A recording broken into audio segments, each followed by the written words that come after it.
Was a woman really worth less than a pair of winter boots?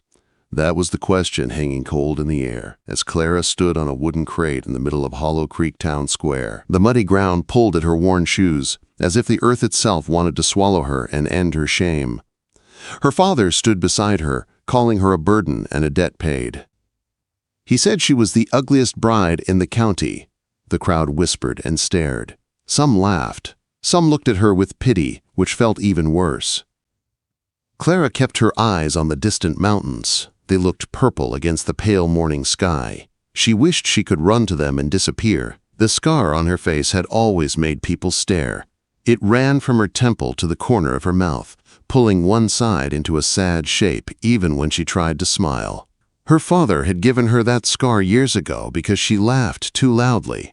He called joy a sin, and the cut across her cheek was his lesson to her. Now she was being traded for a pair of thick leather boots sitting on the counter of the town store. Her father owed the shopkeeper, and she was the payment. A girl traded like old furniture. The crowd suddenly grew quiet. A large shadow moved near the edge of the pine trees. A man stepped out from the forest. He looked like he belonged to the mountains, not to any town. He was tall, broad, and wrapped in a thick fur coat.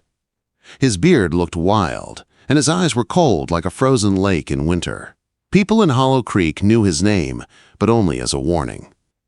They called him Sawyer Reed, the Mountain Man, a man who lived alone in a cabin deep in the wilderness. He said nothing.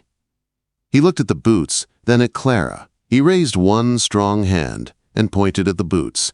Then he pointed at her. The crowd gasped. The storekeeper cleared his throat, nervous, but nodded. The deal was made. Clara's father gave a small push that knocked her off the crate. She stumbled into the mud. He didn't help her up. The mountain man dropped a worn satchel of coins at the shopkeeper's feet, then turned and walked toward the forest without a single word. For a moment, Clara stood still. The cold wind cut through her thin dress. Then she followed him because she had no place else to go. The town did not call her name. No one wished her well. Hollow Creek turned its back and she walked into the trees. The forest was dark and silent. The air smelled of pine and damp soil. Snow began to fall, sharp and fast. Clara wrapped her arms around herself, but it did nothing. Her dress was too thin, and her body shook from the cold. She followed the mountain man's long steps as best she could. Soon her legs felt weak. She fell hard on the frozen ground. Her body refused to move. She thought she would die there on the trail, and no one would care. The mountain man stopped. He turned and walked back to her. Clara braced herself for anger or a hard hand. Instead, he took off his heavy fur coat and placed it over her. The weight of it felt safe. It smelled of smoke, pine, and the wild. Warmth wrapped around her like a blanket she had never known. He did not speak. He simply turned and walked again, trusting she would follow. She pulled herself up and continued the climb, wrapped in his warmth. By evening, they reached his cabin. It was made of thick logs and sat on a rocky ledge. Smoke lifted from a stone chimney. Inside, the cabin held one room, simple and small. A fireplace stood on one side, with a small table and two stools in the center. Two beds lay in opposite corners, one larger, one small. Sawyer pointed to the smaller one. That was her place. Days passed in quiet. Sawyer woke early and left with his traps or bow. Clara woke alone and lit the fire. She kept the cabin clean, though he never asked her to. He always came back with food. Rabbit, bird, or deer. He cooked and placed a plate for her on the table, then went to a corner to eat alone. He never sat close. He never spoke. But he watched her with calm eyes, and she always kept her face turned away so he would not see the scar. Night after night, the silence filled the cabin. Clara wondered what kind of life she had walked into. Sawyer never raised a hand at her. He did not treat her with anger or shame like her father had, but the quiet felt heavy, almost like a wall between them. Then one night, Clara woke shivering. The fire had burned out. Sawyer stood near her small bed holding a log. He placed it gently on the coals and blew until flames rose again. He looked at her in the soft light. "You were cold," he said. His voice was deep and steady. These were the first words he had spoken to her. Clara nodded and held the fur coat tighter around herself. Warmth filled the room again, but this time it warmed something inside her too. She had been sold like she was worthless. Yet here, in a cabin far from the world, a silent mountain man had given her warmth, food, and space to breathe. Life on the mountain was still a mystery, but one thing was already clear. Sawyer Reed was not like the people in town. In this place, cold and wild as it was, did not feel like the worst fate. It almost felt like the beginning of something she had never known. Hope. Clara slowly learned the rhythm of life on the mountain. At first, she moved quietly, unsure of her place in the cabin. Sawyer spoke very little, but his actions were clear. He chopped wood, hunted, cooked, and fixed what needed fixing. Clara watched and learned. She began to help in small ways, folding his coat when he returned, drying his boots near the fire, sweeping the wooden floor, and placing water to boil before he arrived. Sawyer never thanked her with words, but Clara noticed the small signs. When she placed a blanket neatly at the foot of his bed, she found fresh firewood stacked inside for her the next morning. When she mended a torn sleeve of his shirt with careful stitches, she found a wooden bowl filled with ripe berries waiting beside her cot. They were quiet gifts, placed without a word. Every night Sawyer sat near the fire after supper with a piece of wood and his carving knife. Shavings gathered around his boots like white feathers. Clara pretended not to watch, but she always did. His large hands moved with careful focus, shaping animals from the wood. Wolves, deer, hawks, wild and free. The kind of life he lived. One evening he placed a new carving on the table before stepping outside.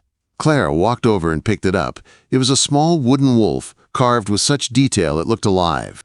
She traced the smooth grain with her finger. This wasn't a tool for survival. It was a gift. For her. She held it close to her chest, and for the first time in years, something warm filled her heart. Winter grew stronger. Snowstorms trapped them inside the cabin for days. One night, Clara woke to a sound. Sawyer twisted in his bed, caught in a nightmare. He gasped for breath and spoke through clenched teeth, saying words she did not fully understand. "I'm sorry. The fire, the children. I couldn't." Clara stayed still, listening as his voice broke. When morning came, she saw him washing up near the basin with his back toward her.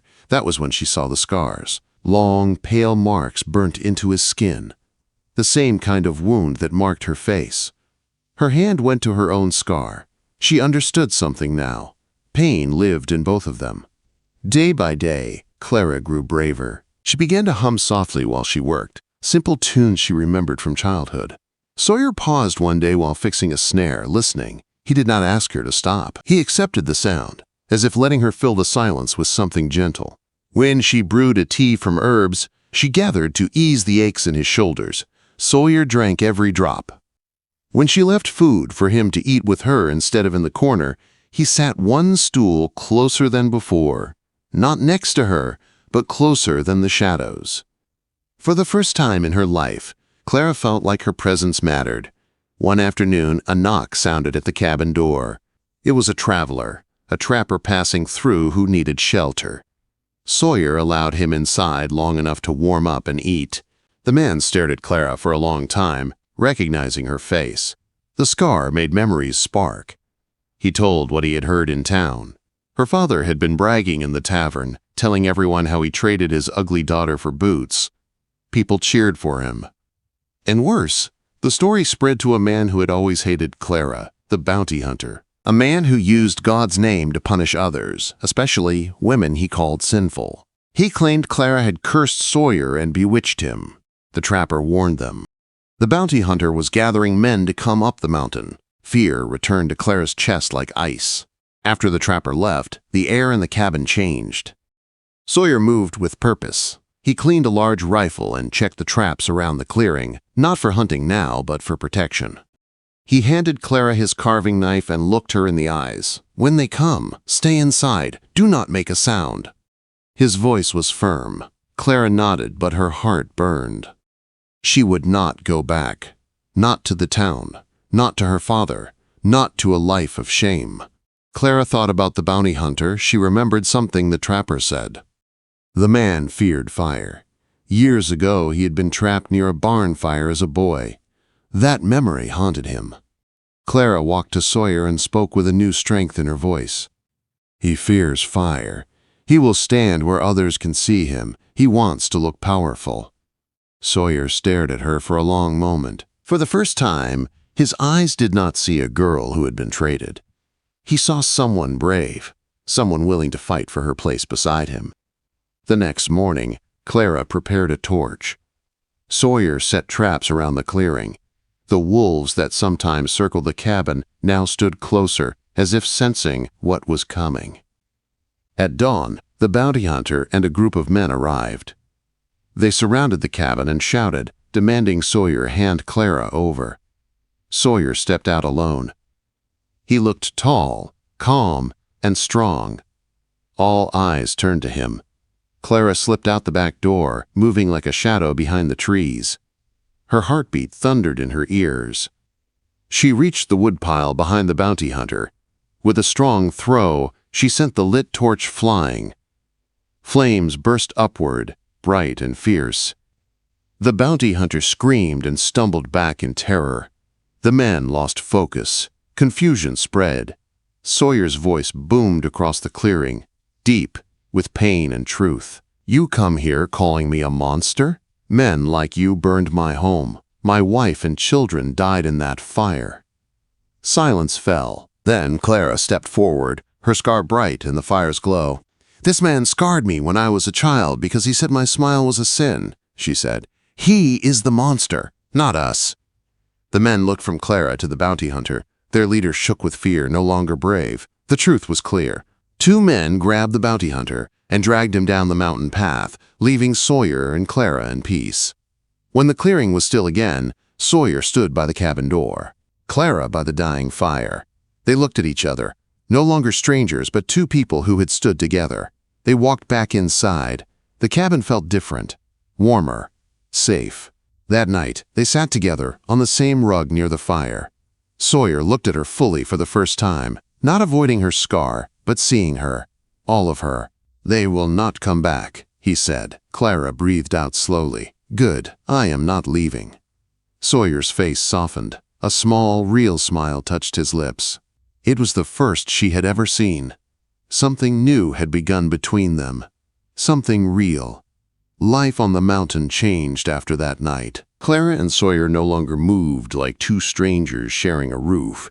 They began to live like two hearts learning the same rhythm. The silence in the cabin was no longer heavy. It felt calm, warm, and full of unspoken understanding. Sawyer did not go back to eating in the shadows. He now sat at the table across from Clara. Their meals were quiet, but not uncomfortable. Clara would glance up and find him watching her gently, not with pity or judgment, but with something soft in his eyes. Something she had never seen given to her before. Respect.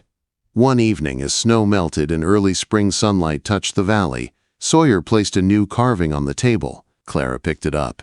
It was a carving of a woman. Her hair was braided, and her face was turned toward the sky, like she was tasting freedom. Clara ran her finger over the wooden woman's cheek and felt her throat tighten. It was her. Sawyer had carved her. Not as the town saw her, but as he saw her. Her eyes lifted to his. Sawyer looked away quickly, almost shy. It was the first time Clara saw him unsure. As spring settled, Sawyer taught Clara how to set snares, how to read tracks in the snow, and how to tell when a storm was coming by the shape of the clouds. Clara learned quickly. She was used to surviving. Only now, she was surviving with someone who wanted her safe. She planted a small garden outside the cabin with herbs and carrots. Sawyer built a wooden fence around it to keep deer away. They worked side by side, and though little was spoken, their closeness spoke for them. One warm evening, as they sat on the porch watching the sun drop behind the mountains, Sawyer finally broke the silence. "You do not have to stay here if you don't want to," he said quietly. Clara looked at him. I know, but I want to. Sawyer nodded, and his shoulders relaxed like he had been holding his breath for months. Days turned to weeks, weeks into months. The cabin slowly expanded. Sawyer built a small second room. He did it without words, but Clara understood. It was no longer just his home. It was their home. Wolves sometimes rested outside on the porch, not as threats, but as protectors. Clara would sit near them, her hand resting close. They accepted her. Even the wild around them could see she belonged here now. As the seasons changed, lost souls found their way to the mountain. A frightened boy running from a cruel boss. A young woman shunned for loving someone the town said she shouldn't. Sawyer offered them a meal and a place to rest. Clara gave them kindness and warmth. For the first time, she realized something about herself. She was no longer the girl traded for boots. She was a woman people trusted. One autumn morning, Clara stood by the porch with a shawl around her shoulders. Sawyer stepped out, holding a small carved box. It was the same box she had never dared to open. He handed it to her. "Open it," he said. Inside lay a thin silver ring. It was simple, smooth, and slightly bent with age. Clara looked up at Sawyer, her heart beating fast. "It was my mother's," he said. His voice was low and full of feeling. "I have held on to it for many years. I never thought I would give it to anyone." Clara's eyes filled with tears. Not sad tears. Tears of belonging. Sawyer dropped to one knee, not with fancy words, but with truth in his eyes. "You made this place home again," he said. "If you want it, stay as my wife." Clara did not need time to think. She placed her hand in his, steady and sure. Sawyer slid the ring onto her finger. It fit perfectly. Warmth spread through her like sunlight after a long winter. "I already stayed," Clara whispered. "This only makes it real." They married with no crowd, no church bells, and no fancy dresses. Their vows were spoken on the porch at sunrise, with the wolves sitting at their feet like witnesses. The mountain was their church, and the sky was their roof. Years passed. The cabin became a refuge for those who needed shelter. Flowers grew where mud once drowned Clara's shoes. Children's laughter sometimes echoed across the clearing. Children Clara and Sawyer helped, sheltered, or raised until they were strong enough to choose their path. Clara would sometimes sit outside at dusk, Sawyer's arm resting around her shoulders. She would look at her scar, still visible on her face, but she no longer hid it. She touched the ring on her hand and smiled gently. Her scar did not tell the story of shame anymore. It told a story of survival, strength, and a love that grew in silence but held stronger than any spoken promise. One evening, as the sun painted the mountains in shades of gold, Sawyer spoke softly beside her. "You changed everything," he said. "You brought light back." Clara leaned her head on his shoulder. "No," she answered. "You gave me a place to stand. I just learned how to grow." The woman once traded for a pair of boots had become the queen of a mountain home filled with warmth, courage, and love. The world that once spat her out could not touch her now. She was no longer the ugliest bride in town. She was the heart of the mountain.